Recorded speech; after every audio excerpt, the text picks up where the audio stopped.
সংসার সূচনা পর্ব। এত বড় মুড়োটা তুমি খেতে পারবে বৌদি ভাই? ভাত কাপড়ের দিন কাঁসার থালায় নতুন বউয়ের জন্য সাজিয়ে দেওয়া হয়েছে 5 রকম ভাজা, শুক্তো, মাছের লেজা, মাছের মুড়ো, তরি তরকারি, পায়েস। মুড়োর সাইজটা বেশ বড়। ছবি তোলা হবে বলে পরমা সমরেশকে বলেছিল বাজারের সবচেয়ে বড় কাতলার মুড়োটা নিয়ে আসতে।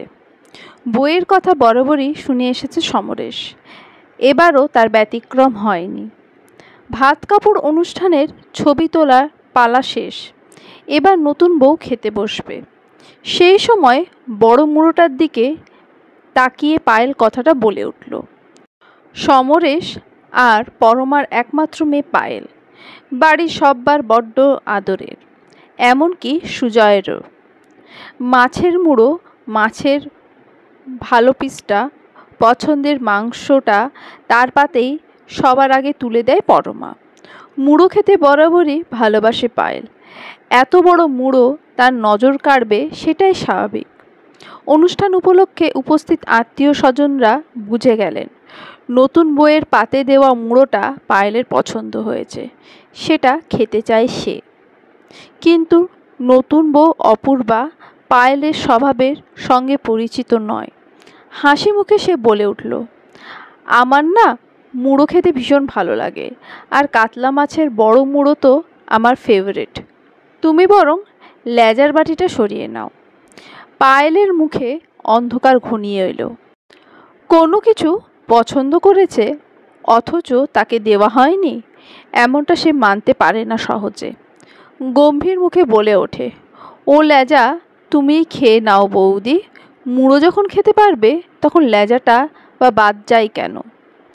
পরমার খুড়শাশুড়ি কোমর বেঁকে গেলেও জিভে ধার খরখরে। নতুন বউ যে দেখছি মুড়ো খেতে বড্ড ভালোবাসে রে পরমা, তোর ছেলের মাথাটা ভালোই চিবিয়ে খেতে পারবে।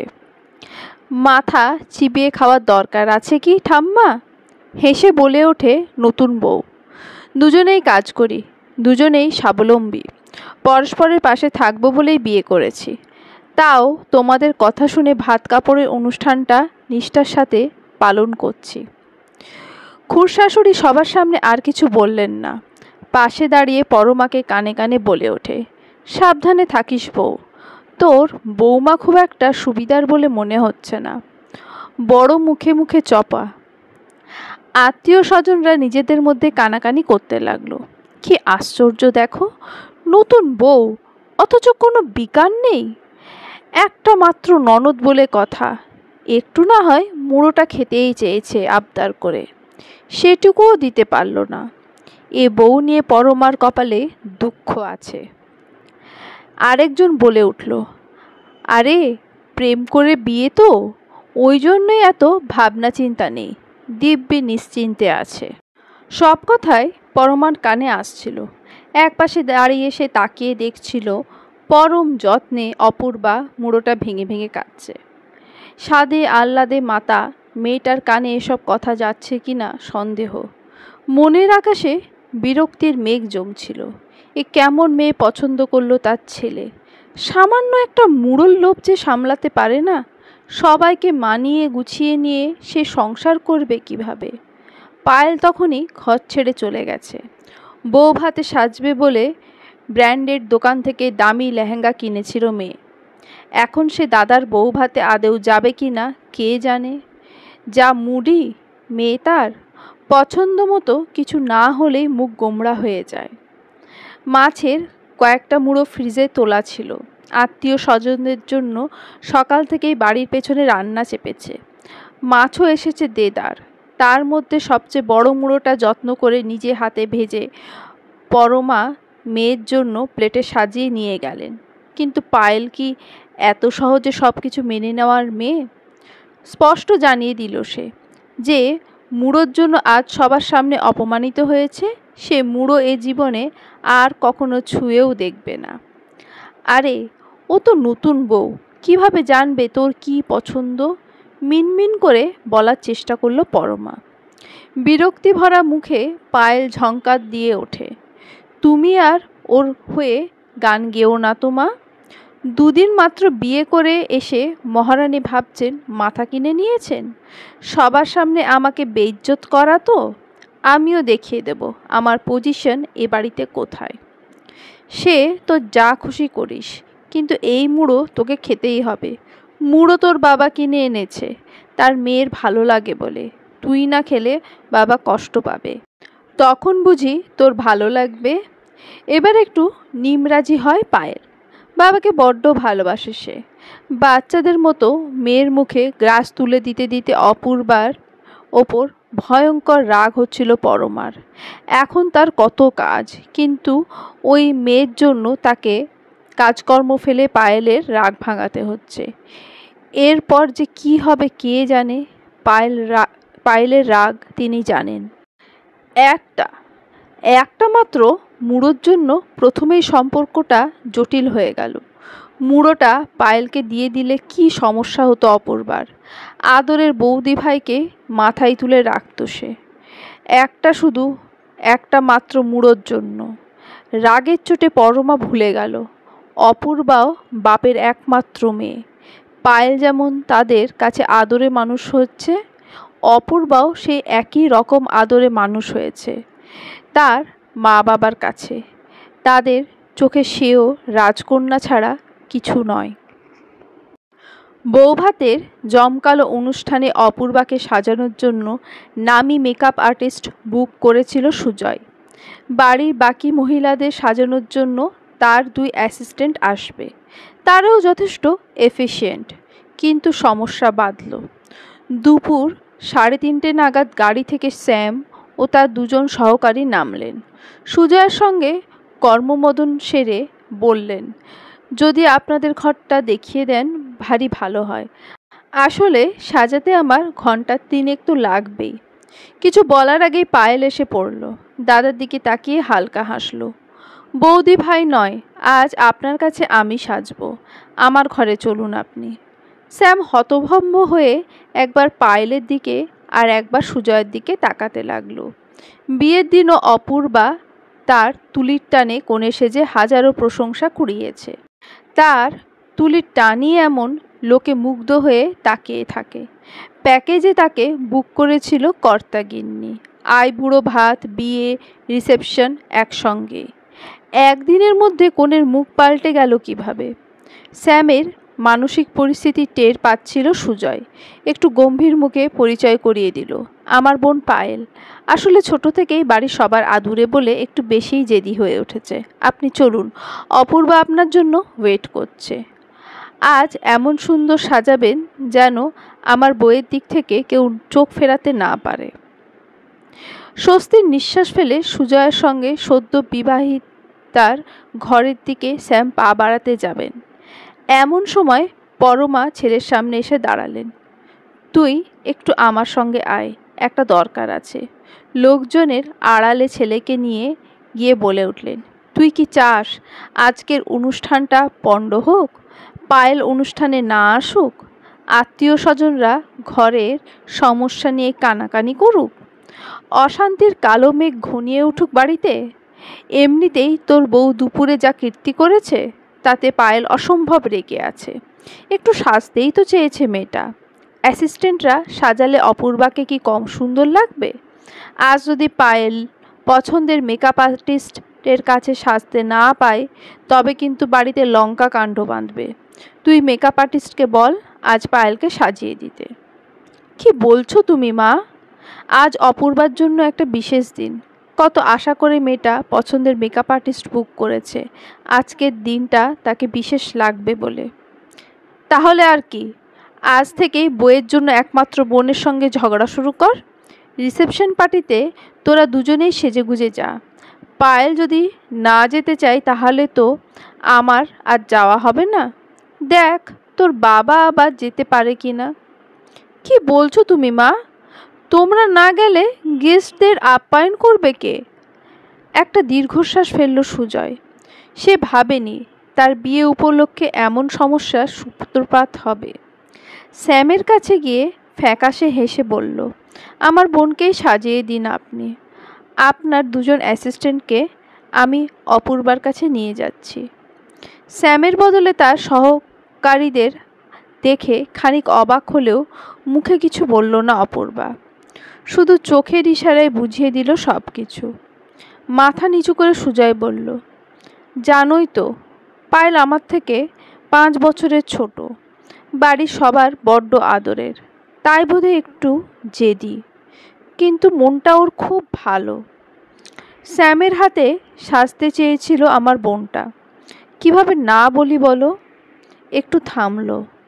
আমার চোখে তুমি পৃথিবীর সেরা সুন্দরী, ওরা সাজালেও আজ তোমায় অপূর্বাই লাগবে। উত্তর না করলেও ভেতরে ভেতরে বিরক্ত হলো অপূর্বা।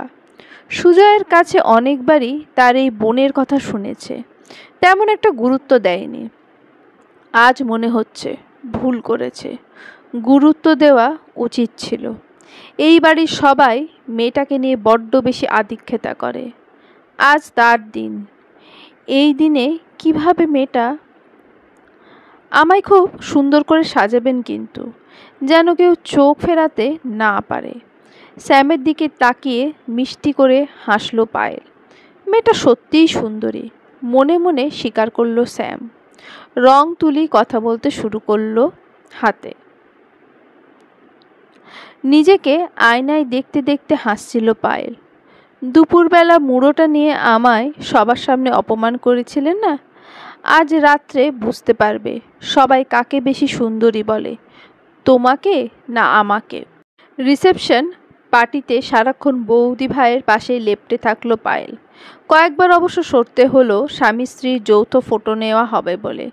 প্রতিটা উপহার দেখে রাখলো পায়েল, পরে দেখতে হবে বৌদি ঠিক কি পেল। একজন আত্মীয়া আলতো করে গাল টিপে বললেন, কি মিষ্টি লাগছে রে তোকে পায়েল। তা দাদার তো হিললে হলো একটা, এবার কিন্তু তোর পালা, বল কবে নেমন্তন্ন খাচ্ছি। নিজের প্রশংসা শুনে অপাঙ্গে একবার বৌদি ভাইয়ের দিকে তাকিয়ে নিল পায়েল। সুন্দর মুখখানে একটু কি ছায়া পড়ল। তোমার বৌমাও খুব সুন্দরী হয়েছে পরমা, কিন্তু তোমার মেয়েকে আজ অপরূপা লাগছে। কোন পার্লার থেকে সেজেছ গো? মেকআপ আর্টিস্ট শ্যাম আমায় সাজিয়েছে কাকিমা। নাম শুনেছেন নিশ্চয়। মনে মনে একটু হেসে নিল পায়েল। এখন থেকে বুঝে যাও বৌদি ভাই, এই বাড়িতে কার গুরুত্ব বেশি। অপূর্বার বাবা অর্কদূতী সোম পরমার 2 হাত ধরে বললেন, মা মরা মেয়ে আমার দিদি, মায়ের ভালোবাসা দিয়ে একটু আপন করে নেবেন। ভালোবেসেছি, যত্ন করেছি, কিন্তু শাসনটা ঠিক করে উঠতে পারিনি। একটু চড়া গলায় কথা বললেই বুকে যেন বাজত। যদি সংসারে কখনো কোনো ভুল ত্রুটি করে থাকে, নিজের মেয়ে ভেবে শাসন করবেন, শিখিয়ে পড়িয়ে নেবেন, কিন্তু রাগ করবেন না। বড্ড আদুরে মেয়ে আমার, একটু ভালোবাসা দিলে দেখবেন আপনাদের কেমন আপন করে নেবে।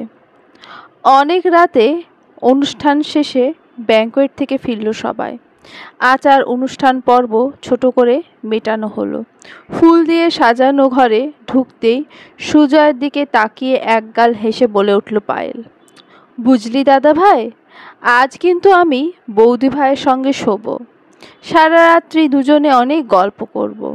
তোর সঙ্গে প্রেমটা জমল কিভাবে সেই গল্পটা আমায় বলতেই হবে বৌদি ভাইকে। ভারী লেহেঙ্গা পরে খাটে বসে থাকা অপূর্বা অবাক চোখে পায়েলের দিকে তাকালো। এ মেয়ে বলে কি? সমরেশ বাইরের ঘরে বসেছিলেন। সারাদিন অসম্ভব পরিশ্রম গেছে। একটা অনুষ্ঠানের আয়োজন মানে কয়েকটা দিন টানা অনিয়মের পালা। তবু মানুষ অনুষ্ঠান করে, আত্মীয় স্বজন শুভাকাঙ্ক্ষী বন্ধু বান্ধব মিলে আনন্দে মেতে উঠবে বলে, পরস্পরের সঙ্গে আনন্দ ভাগ করে নেবে বলে। একটু ঝুমুনির মতো এসেছিল, এমন সময় কেউ একজন গিয়ে তাকে পায়েলের ব্যাপারটা বলেছে। সঙ্গে সঙ্গে ঝিমুনি কেটে গেছে তার। উদ্বিগ্ন হয়ে দরজায় এসে দাঁড়িয়েছেন, হঠাৎ কি এমন ঘটলো তা দেখার জন্য। তার মেয়ে ছোট থেকেই আদর পেয়ে পেয়ে স্বভাবে একটু জেদি বটে, কিন্তু এমন অন্যায় আবদার তো কখনো করে না। ততক্ষণে পরমাও কথাটা শুনেছেন। ভেতরে ঢুকে এসে পায়েলের মাথায় হাত বুলিয়ে নরম গলায় বললেন, এমন করতে নেই মা, বাড়ি ভর্তি আত্মীয় স্বজন, এখানে আজ কেউ শুতে চায়? চল আমার সঙ্গে। হেসে উঠল পায়েল, বলল, তোমরা না সত্যি, আমি কি এখানে শুতাম নাকি? দেখছিলাম আমার কথা শুনে বৌদিভাই কি রিয়্যাক্ট করে। একমাত্র ননদ বলে কথা, একটু তাকে তোয়াজ করতে হবে না? তুমি তো দেখোনি মা। কথাটা শুনে বৌদি ভাইয়ের মুখ ছায়ের মতো ফ্যাকাশে হয়ে গেছিল। পরমা তাড়া দিলেন, তোরা সব মাঝে মধ্যেই এমন কাণ্ড করিস না, কবে যে বড় হবি। চল চল, সব বাইরে চল। বাবু, অপু, শুয়ে পড়ো তোমরা, সারাদিন অনেক খাটাখাটনি গেছে। চল। মেয়ের পিঠে হাত রাখলেন পরমা। আমরাও শুয়ে পড়ি। একজন আত্মীয়া বাইরে থেকে বললেন, পরমা, আমাদের ঘরটা দেখিয়ে দাও, অনেক রাত হলো, ঘুম পাচ্ছে। ওড়না সামনে বেরিয়ে যাওয়ার সময় কানে কানে বলল পায়েল, খেলা কিন্তু সবে শুরু বৌদি ভাই, গিফটগুলো আগে ভাগে খুলো না যেন। এ বাড়িতে যত উপহার আসে সব আমিই খুলি, মনে থাকবে তো? মনে রাখলে তোমারই ভালো। জানো তো কথায় আছে, রায়বাঘিনী ননদিনী। অপূর্বা হাসল। হাসির ভেতরের হুল পায়েলের গায়ে কাঁটার মতো বিঁধল। ছিটকে সরে গেল সে। কি এত বলছিস পায়েল? আজকের রাতটা ওদের দুজনকে একলা ছেড়ে দে। বৌদি ভাই তোর সারা জীবনের জন্য এ বাড়িতেই থাকবে, অনেক কথা বলার সুযোগ পাবি। বাইরে থেকে বলে উঠলেন সমরেশ, তোমরা দরজা বন্ধ করে ঘুমিয়ে পড়ো। আর অপু, তোমাকে বলি, কাল সকালে নতুন বউ বলে সাত তাড়াতাড়ি ওঠার দরকার নেই। তোমার বাবা আমায় বলেছেন তুমি লেট রাইজার, ডোন্ট ওয়ারি। এটাকে শ্বশুরবাড়ি মনে করার দরকার নেই। আজ থেকে এটাও তোমার নিজের বাড়ি। যা দরকার সুজয় কিংবা আমাকে বলবে, প্রয়োজনে নিজেও কিনে আনতে পারো, অসুবিধা নেই। একটাই কথা, অসুবিধা হলে বলবে, কোনো হেজিটেট করবে না। ভালো লাগলো অপূর্বার। মনে হচ্ছে এই মানুষটা মেয়ে আর বৌমার মধ্যে কোনো ভেদাভেদ করবেন না। পরমার পাশে শুয়ে পায়েল বলল, বৌদি কিন্তু খুব একটা সুবিধের মনে হয় না মা। দেখবে কাল থেকেই কিচেনে ঢোকার চেষ্টা করবে, তোমাকে এক ঘরে করতে। বাবা কি বলছিল জানো আজ? আমি সব শুনেছি। সমরেশের বলা কথাগুলো তোতা পাখির মতো আউড়ে গেল একটানা। খুব সাবধান, এখন থেকে সতর্ক না হলে নিজের সাম্রাজ্যের চাবি আউটসাইডার এসে ছিনিয়ে নিয়ে যাবে। তুই ঘুমো, নইলে চোখের নিচে ডার্ক সার্কেল পড়বে। মুখে বললেও মনে মনে ভয় পেলেন পরমা। পায়েল বোধহয় খুব একটা ভুল কিছু বলছে না। মাত্র দুদিনে সমরেশ এমন পাল্টি খাবে? কবে থেকে সংসারের দায়িত্ব একা হাতে পালন করছেন তিনি? কোন ভোরে উঠেছেন? কখনো তো সমরেশ বলেনি একটু বিশ্রাম নিতে, ইচ্ছা হলে দেরি করে ঘুম থেকে উঠতে? তবে কি তার এতদিনের সাজানো সংসার ভেঙে চুরে দিতে এলো অপু? এখন থেকে তার কথাতেই চলবে সংসার? তবে পরমার কি হবে? সারা জীবন এই সংসারের একটু ভালোর জন্য প্রাণপাত করেছে সে, কিন্তু কি বা পেল? কে দাম দিল তার? নিজের ভবিষ্যৎ চিন্তায় মগ্ন পরমা একবারের জন্য ভেবে দেখল না তার অধিকার সমরেশ অপুকে দেয়নি। শুধু চেয়েছে নতুন সংসারে এসে মেয়েটা যাতে স্বাভাবিক থাকে, কোনো রকম অস্বস্তিতে না ভোগে, যেন তার মনে না হয় নতুন সংসারে সে একজন বহিরাগত। তোমার বোন মনে হচ্ছে একটু বেশিই জেদি। সবে দরজা বন্ধ করে খাটে এসে বসেছে সুজয়। কথাটা বলে উঠল অপূর্বা। হাসল সুজয়। আসলে কি জানো তো, পায়েল এ বাড়ির সবার ছোট তো, মা বাবার আদর পেয়ে পেয়ে। তাছাড়া জ্যাঠা জেঠি মামা মামি মাসিরাও ওকে খুব ভালোবাসে। খুব মিষ্টি তো, একেবারে পুতুল পুতুল। ছোটবেলায় বাবা অফিস থেকে ফেরার পথে প্রত্যেক দিন ওর জন্য চকলেট খেলনা নিয়ে আসতো। দরজার কাছে চুপটি করে বসে থাকতো যে। আমি তো আজও অফিস ফেরত ওর তাকিয়ে দেখলো অপূর্বা গম্ভীর মুখে তার দিকেই তাকিয়ে রয়েছে। ভেতরে ভেতরে প্রমোদ গুলল সুজয়। মনে হচ্ছে ননদ বৌদির মধ্যে লড়াই বাঁধল বলে। সেই লড়াইতে তাকে না স্যান্ডউইচ হতে হয়। সুজয়কে হঠাৎ চুপ করে যেতে দেখে অপূর্বা বলে উঠল, কি হলো, বললে না তো আজও তোমার বোনের জন্য প্রতিদিন কি আনতে হয়? ওই বিকেলে স্ন্যাক্সে যা খেতে ইচ্ছে হয়। সারাদিন ঘরের খাবার খেয়ে বিকেলে একটু মুখরোচক খেতে কার না ইচ্ছে হয়। তুমিও তো ভালোবাসো। ছাড়ো না এসব। এতদিন বাদে তোমায় নিজের করে পেয়েছি, কোনো বাধা নিষেধ নেই আর। অপূর্বার অধরে মধুর চুম্বন এঁকে দিয়ে সুজয় বলে উঠল, এই রাত তোমার আমার। স্বপ্নের মতো কেটে যায় জীবনের প্রথম মধুর রাত। পাখির ডাকে সকাল হয়। ঘুম ভাঙলে ঘড়ির দিকে তাকিয়ে ঈষৎ চমকায় অপূর্বা। কখন 8টা বেজে গেছে। ইস, আজ উঠতে বড্ড দেরি করে ফেলেছে সে। অ্যাটাচ বাথরুমে ঢুকে তাড়াতাড়ি ফ্রেশ হয়ে নেয়। শাড়ি পরার অভ্যেস নেই তেমন, তবু অনেক চেষ্টায় কোনো রকমে একটা হ্যান্ডলুম শাড়ি পরে নেয় সে, সঙ্গে সিঁদুর আর হালকা সোনার গয়না। আয়নায় নিজেকে দেখে নিজেই মুগ্ধ হয়। আলগা লাবণ্যে কি সুন্দর লাগছে তাকে। সিঁদুরে বোধহয় এমনই মহিমা। সাধে গীতিকার লিখেছেন, সিঁথির এই একটু সিঁদুরে সব কিছু বদলে গেল। ডাইনিংয়ে বসে বেশ কয়েকজন আত্মীয়া লুচি তরকারি খাচ্ছিল। পরমার হেল্পিং হ্যান্ড মনির মা সবার পাতে পাতে খাবার পরিবেশন করছে। অপূর্বাকে আসতে দেখে এবড়ো খেবড়ো দাঁত বের করে হাসল সে। নতুন বৌমণি যে, সিঁদুরে কি মিষ্টি লাগছে গো, বসে পড়ো দেখি, চেয়ার টেনে ব্রেকফাস্টটা দিয়ে দিই। পরমা বলে উঠলেন, 9:30 বেজে গেছে, আর একটু ঘুমোলেই পারতে, একেবারে লাঞ্চ খেতে আসতে। আক্রমণটা এদিক থেকে আসবে ভাবেনি অপূর্বা। কাল থেকে তাড়াতাড়ি ওঠার চেষ্টা করব, কোনো রকমে বলে একটা চেয়ার টেনে বসতে যাবে এমন সময় রিনরিনে গলায় হাসির জোয়ার তুলে পায়েল বলে উঠল, এ কেমন শাড়ি পরেছ বৌদি ভাই, ঘের তো গোড়ালির ওপর উঠে গেছে। তুমি বোধ হয় জীবনে কোনোদিন শাড়ি পরনি। আত্মীয় স্বজনেরা এতক্ষণ অপূর্বার ঢোল ঢোল মুখে কোমল লাবণ্য দেখতে ব্যস্ত ছিলেন। পায়েলের কথায় সবার নজর গোড়ালিতে গিয়ে পড়ল। তার মনে হলো ধরণী দ্বিধা হও, এমন সমস্যায় পড়তে হবে আগে ভাবেনি সে। লজ্জিত স্বরে বলল, আসলে বাড়িতে কোনোদিন একা শাড়ি পরিনি তো। চলো ওই ঘরে চলো, আমি তোমায় পরিয়ে দিচ্ছি। এক বয়স্ক আত্মীয়া নরম সুরে বলে ওঠেন, তোমায় ভারী মিষ্টি দেখতে মা।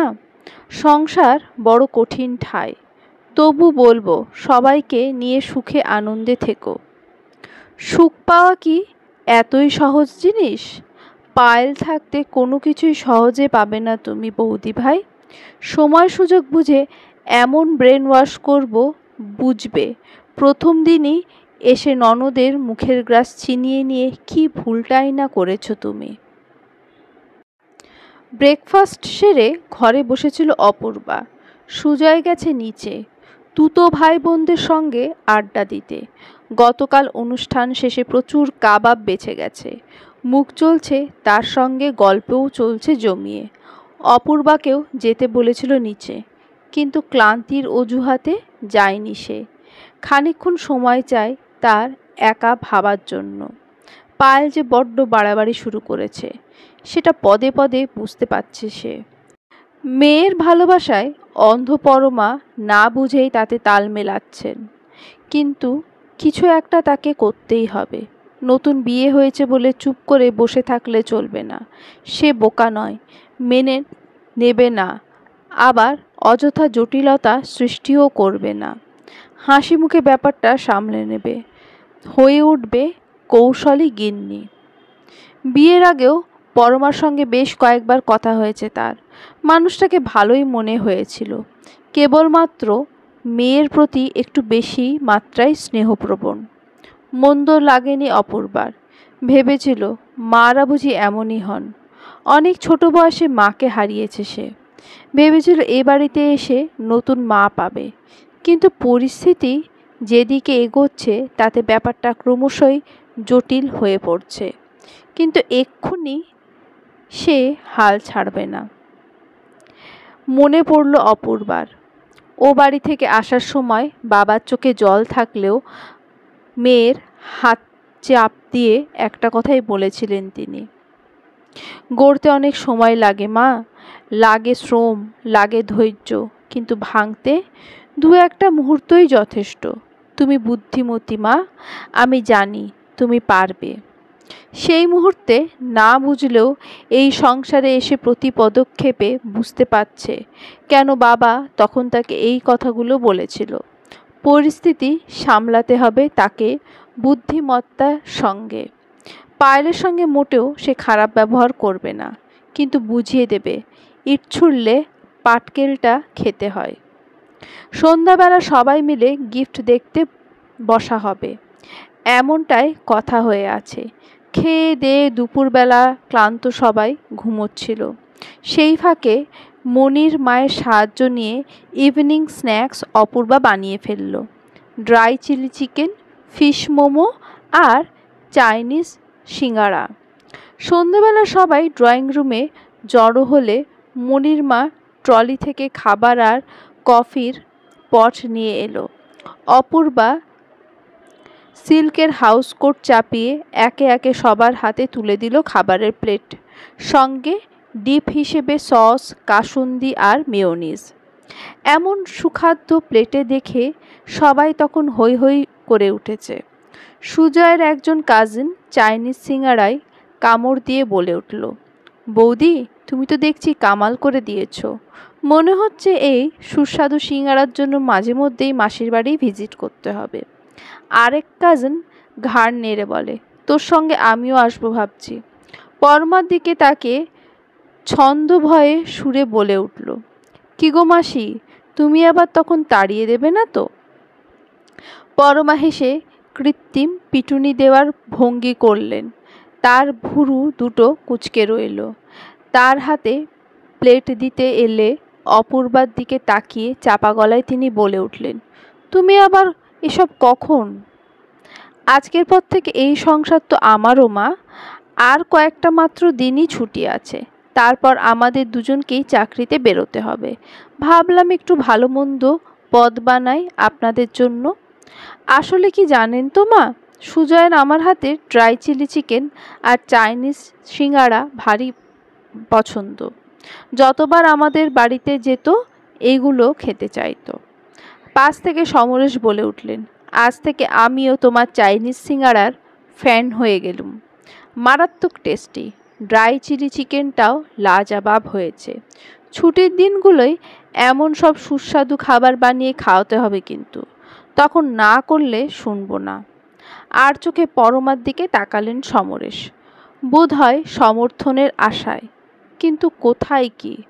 পরমার মুখখানা যে রাগে অভিমানে থমথম করছে। বানিয়ে দেব না কেন বাবা, দেব তো। রান্না করতে ভারী ভালোবাসি আমি। খুন্তি নাড়া আমার কাছে স্ট্রেস বাস্টার। সমরেশ আর কিছু বললেন না। পরমার মুখভঙ্গি তাকে যা বোঝানোর বুঝিয়ে দিয়েছে। কিন্তু সুজয় অত কিছু বোঝার দায় তার নেই, তাই হাসি মুখে বলে উঠল, আজ থেকে তাহলে উইকেন্ডে বাইরে খাওয়া দাওয়া বন্ধ। কি বলিস পায়েল, তোর বৌদি তো দেখছি বাড়িতেই হেসেলে হোটেল খুলে ফেলবে। উইকেন্ড এমন জম্পেশ স্ন্যাক্স পেলে কে আর সাধ করে বাইরে যায়। না না, চাউনিতে অমন ভস্য করো না মহারানী, এ অধম অফিসে, বাজারে, শপিংয়ে, রান্নাঘরে সর্বত্র তোমায় সাহায্য করবে। এত প্রশংসা চারপাশে, সবাই কি না বৌদির এত প্রশংসা করছে। সহ্য করতে পারল না পায়েল, গম্ভীর মুখে বলে উঠল, ভালো হয়েছে, তবে একেবারে দোকানের মতো হয়েছে এটা বলিস না দাদা, একটু বাড়াবাড়ি হয়ে যাচ্ছে। কাছেই দাঁড়িয়েছিল অপূর্বা, চাপা গলায় বলে উঠল, জলটুকুও গরম করতে জানো বলে মনে হচ্ছে না। যত তাড়াতাড়ি সম্ভব একটু রান্না অন্তত শিখে ফেলো, তাহলে বিয়ের পর সবার কাছে প্রশংসা পাবে। নইলে শুধু সমালোচনা শুনতে শুনতে কান ঝালাপালা হয়ে যাবে। বর যদি অন্যদিকে, জানোই তো দিনকার ভালো নয় একদম। বৌদি বলে কথা, তোমার ভালোর জন্যই বলা, নইলে আমার আর কি। কটমটিয়ে অপূর্বার দিকে তাকালো পায়েল, ঠোঁটের কোণে হালকা হেসে সরে গেল সে। মনে মনে পরমাকে মানতেই হলো, এ মেয়ে রান্নাটা খারাপ করে না, বরং অনেকের চেয়ে ভালোই করে।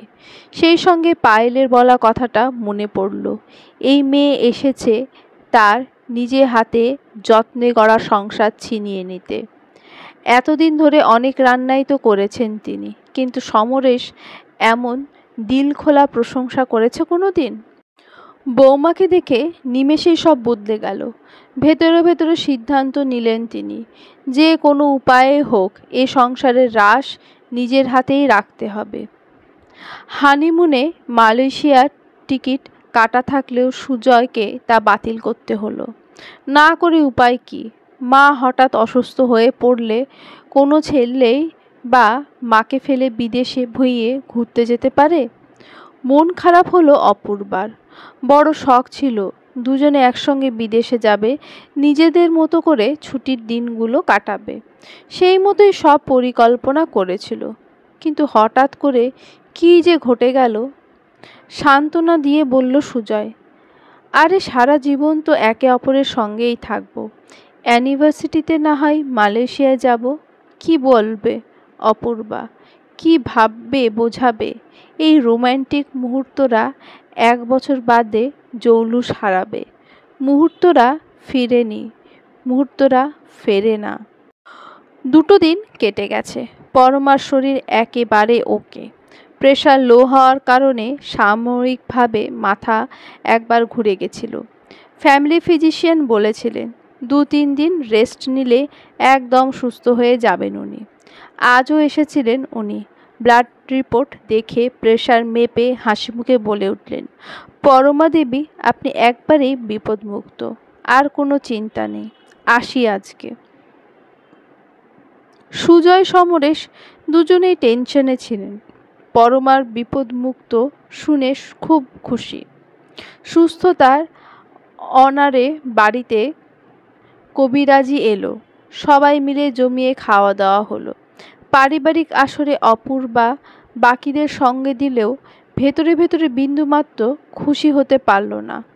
সামান্য কারণে মালয়েশিয়ার ট্রিপ ক্যান্সেল বিষয়টা মানতে পারছে না সে। ভালোই বুঝতে পারছিল পরমার মনোগত বাসনা, কিন্তু মুখে কিছু বলার উপায় নেই।